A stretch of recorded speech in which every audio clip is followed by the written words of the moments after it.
Let's find out the damage. A zip at Subaru. It's not a big list, apparently. Not too bad. So, no horn. Yep. No front screen wash. Yeah. Engine light on, which will be a MAF sensor. Yeah. Near side, front side lights out. If they're there, they've got to work. One of them don't work, one of them's got a lens missing. Yep. Headlights are set a bit high, no number plate lights at back, no rear fog light and no telltale. Near side rear, outer sill, near side front tyres scrubbed. Offside front anti-roll bar, link, boot. It's split. Emissions CO were too high, but that were to do with MAF. Apart from that. And that's it? That's it, yeah. Oh. Seat belts are alright, everything's alright. But no, it's not so bad. So in that case, I could get everything that I can do apart from that welding and the bearing. Yeah. Drop it with you and get it back with an MOT. Yeah. Absolutely mega, Steve, you're a legend. All Appreciate right. it. No worries. No. Right, pal. Appreciate it. Just give us a bell, let us know. Yeah, it will do, yeah. Thank you. Well, all in all, that was better than expected. Starts first time. Of course it does. You can hear that boost leak just underneath the dash. So that guy who commented saying it's probably a boost leak from the intercooler, I think you're absolutely right. We have got our shopping list. Let's get it back to the unit.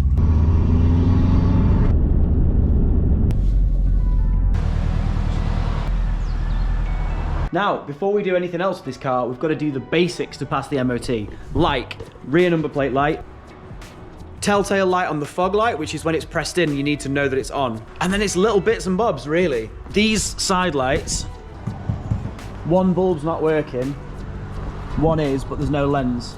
But I've ordered some little blanking panels. They look like air intakes. We don't actually need them because we've got side lights on the Morettes. Then in this video, we've also got to pick up the wheels. They were messed up when I got them, and the guys at Wheels Clinic have been sending me videos back and forth, and it looks like they've done an amazing job. And then in this video, it will pass its MOT. That is my guarantee to you. Guarantee. By the end of this video, I've got a lot of heat offline from people saying, I watched the video and it didn't even go for its MOT, what are you doing? So I'm sorry about that, I kind of snaked you guys, but anyway, right, let's get on with this. This isn't gonna stay like this for long. So let's get into it. So as you can see, this bumper's not in the best of condition. It's flaking, the paint's flaking, it's been poorly resprayed, and it's just generally just seen better days. Now the reason why the number plate light doesn't work is because there's no fittings there. Someone's just cable tied it on there and then covered the gap with a license plate. Thankfully, I went to a salvage yard near Cambridgeshire to pick up this, which is the JDM Impreza rear bumper. It's a lot lower in that it's got these grille pieces here. Need to find some more grille pieces for back here. It's got the connections we need, and also in here, it's got the actual fittings for the number plate lights. Let's get this old bumper off and put the new bumper on. I've never taken a rear bumper off before, so this is going to be a learning curve. Probably a time lapse. Let's do it.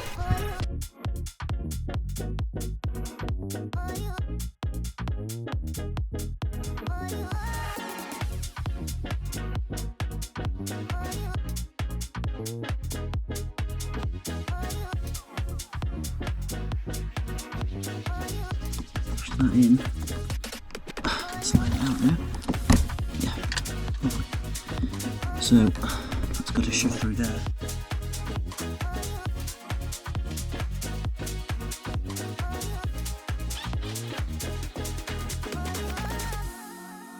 Bumper's off. My goodness me. Who hurt you?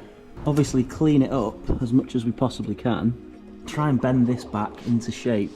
I've no idea what shape it was when it started. It's obviously had a hit, hasn't it? Here. And that's why you should use Car Vertical. But this video isn't sponsored by them, that's just a public service announcement. Let's get back to this.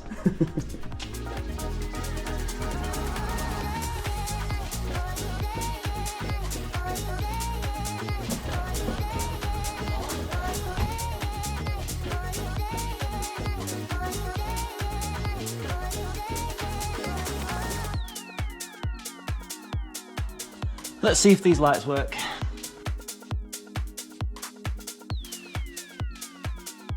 Well, they're on. Why are they so dim? There's almost no point in having them.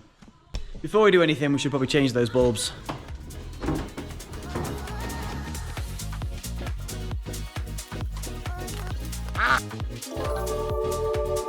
Much better. You can actually read it now. Gonna need a specialist plate, aren't I?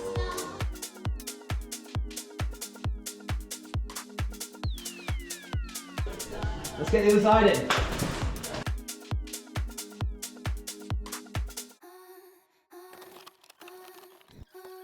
That looks absolutely mint. It looks so good. It's only that little bit lower, but it makes all the difference. Oh yes, that looks so good.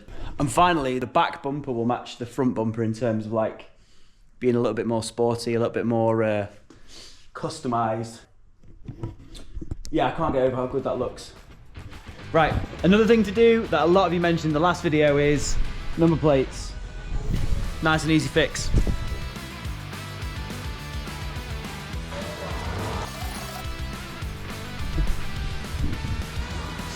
This one's too narrow. So for the MOT, I'm just gonna put it there, but get some proper custom sized.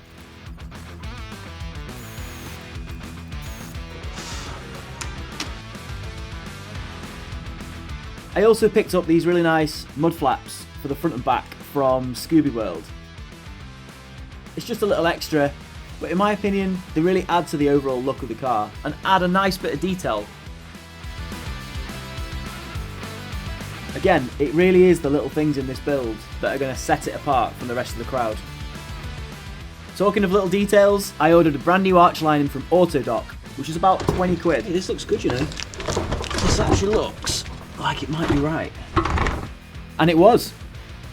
With just a few clips and bolts here and there, it fit perfectly. Yes! New arch lining. It actually fits. And that's another job done. We're making good progress on this list, ticking a lot of things off, bit by bit by bit. This is out, and this one's got a lens missing. So these sit just there. You go this way? Oh yeah, you go this way. That looks quite nice actually. I guess they just bond on, right? I had no idea what to do here, so I masked off the area, drew an outline in chalk pen, and bonded it on. And it stuck.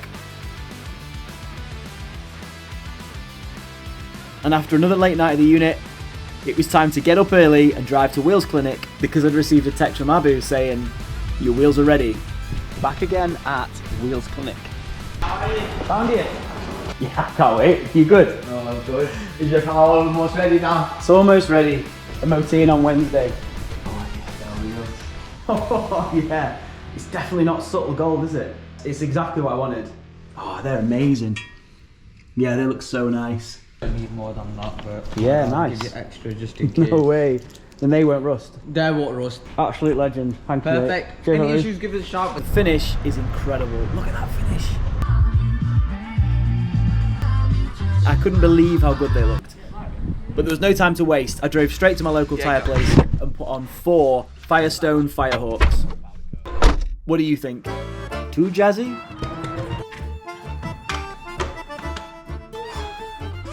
Before we start, let's address the elephant in the room. The focus should be on these amazing wheels, but it's not. It's just been Halloween. When you're bald, you've got very, very limited options. It'll be gone soon, so we can just all move on. Although, to be fair, I didn't like it at first, but I must admit, it's grown on me. Anyway, back to the wheels. These are Bowler B7s that have been completely acid dipped, refurbed, buckle taken out, and coated in subtle gold. It is definitely not subtle. Oh wait, before we start fitting them, there's one small problem. I'll show you right now. It's over here. No one said car modification was supposed to be easy. These are the new wheels and these are the old wheels. It's time to talk about stud patterns. Subaru have got a bit of a history for changing stud patterns, and this is a problem that I didn't notice. I just thought, you know what, 5 studs, they're gonna fit. But that's not the case. The stud pattern for this Impreza is 5 by 100. 100 millimeters is the circumference of all of the 5 nuts. And you can also measure that same distance by going from the middle of one hole to the middle of another, 100 mil. So buying some wheels that said 5 by 100 mil stud pattern, you'd expect them to fit, right? Wrong. Just look at what the stud pattern is on this. 114.3. All it means is when you try and fit these to these, the stud patterns don't line up. These fit nice and snug. They don't fit. Thankfully, some clever people have figured this out and created a solution. These 100 to 114 mil spacers, which means we can convert the stock hubs, which are WRX hubs, to STI spacings. So the original studs actually sit behind the wheel in these stud pockets. And the new studs, which are these, will go through there. Let's get them fitted.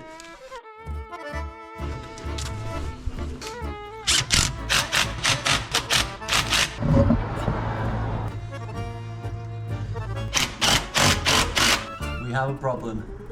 Oh man. What to do? We have to put some flares. They're so wide out there. So they look great, but we've given ourselves another issue. They stick out a fair bit. I think I've basically got 2 options. So either I sell these wheels and get some different ones that are like the same stud pattern, or I could try and find some STI hubs which have got that original stud pattern on them, and then I wouldn't need the spacers. The fitment's great, you know, if you ignore the fact that they're illegal. What do you think we should do? Let me know in the comments. STI hubs or new wheels? Let's get the other wheels on, see how we look. Wow. Look at that. I know it's on fisheye, but the fitment is really, really nice in there. Just look how it sits. That's badass. That is bad though. Let me know in the comments. I'll get the rears on really, really quickly and then move on to the next job, which is actually horns. And I spent ages choosing horns on YouTube, listening to different samples of different horns and all that kind of thing, and I'm excited to get these on. So let's do it.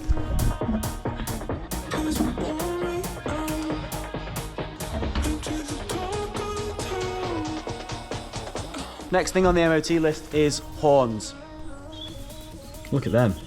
Cool, let's get them in, get them fitted, and see what they sound like. Replacing the horns was pretty easy because the wiring was there from the original horns. It's just a case of installing the bracket, connecting them up, making sure they're earthed, and then... Great, another job done. We're flying through this list. One thing that puzzled me was the fog light and the telltale on the switch. Neither of the switches work. So my first thought is a blown fuse. So we'll start there. Well, that's fine. The fuse seemed to be fine, but taking the fuse out, and look, now it works.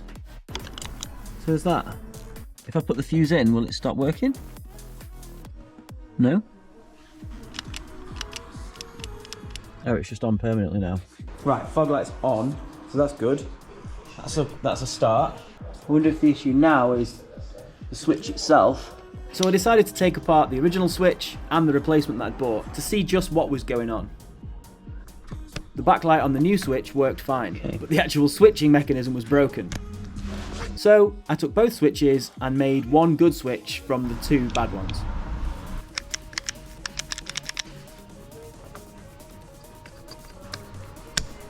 And it worked! Brilliant. Now onto the job that I've been putting off the most. The engine is still, although it looks great, oh yeah, it looks great. Although it looks great, it's still lumpy, running lumpy, it's not getting enough air in, it smells crazy rich out the back. So there's some air that is supposed to be going through that's not getting in. So the problem started when I put the new intercooler on. So I'm just going to take the intercooler off and hopefully it'll be obvious what the problem is. If it's not, we'll cross that bridge when we come to it. So I'm going to take off the upgraded intercooler and replace it with the stock to see if there's a problem with the new intercooler. But it was the same issue. It still sounded like there was an air leak somewhere, and there was clearly not enough air getting into the engine. So I decided just to use my eyes and have a good look around and just see if anything was like obviously unplugged or missing or loose. And I found this, which definitely should not be loose. But then came the next question. Where on earth does it go?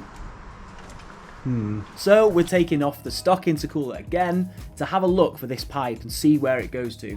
In the end, I had to resort to Google, and I found out from a forum that this connects to the throttle body at the back of the engine, and it's supposed to keep some pressure in the system after it's been released from the blow-off valve. And that all seemed to make sense. But there's only one way to find out if it does work, and that's by checking for leaks everywhere else and reassembling everything piece by piece. And this time, making sure everything's tight. Right, that's definitely on, and it's on all the way around. And so's this. And that one down there is still on. That one down there is still on. But first, I am tightening up this one.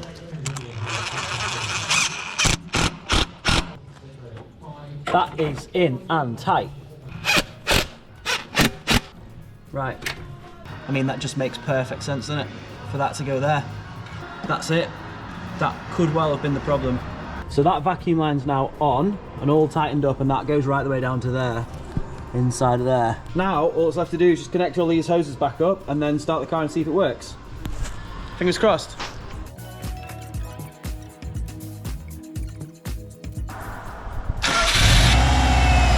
The leaking air sound had gone completely, but I could tell the MAF sensor still wasn't playing ball. It's time to get out my brand new toy.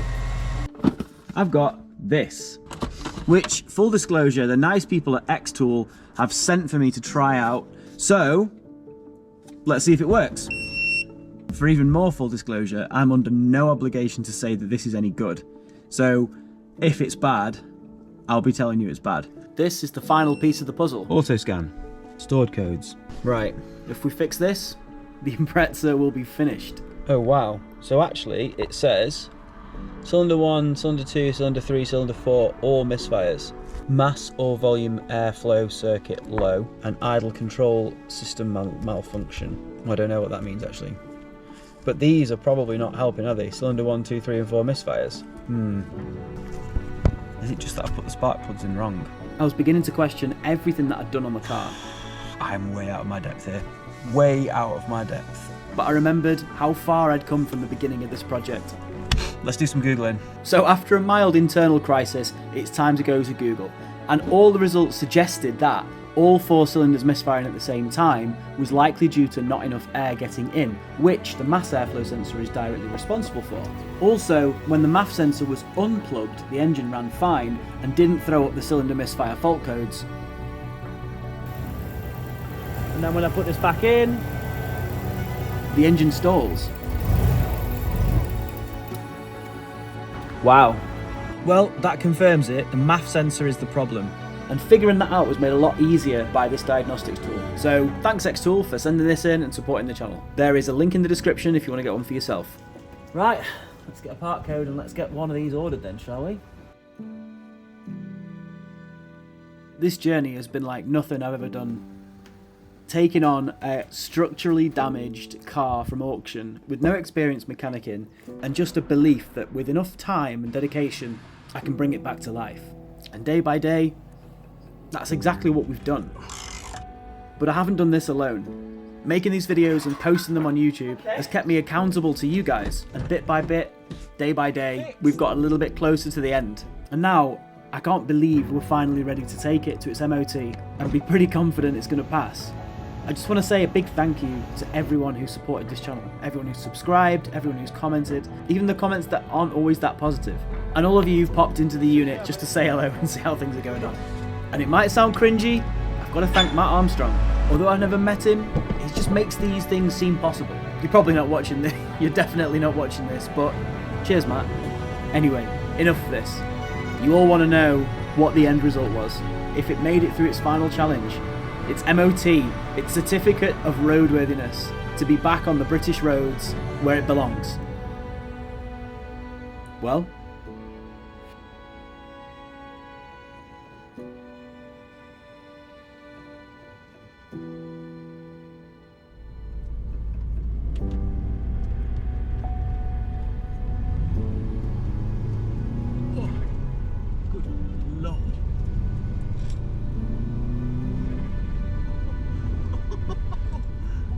Yeah, it passed. I've wanted to take this car up this road since the day I got it.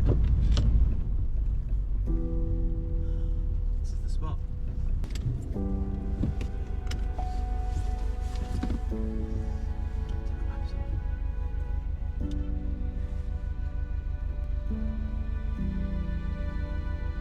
And what a journey it's been.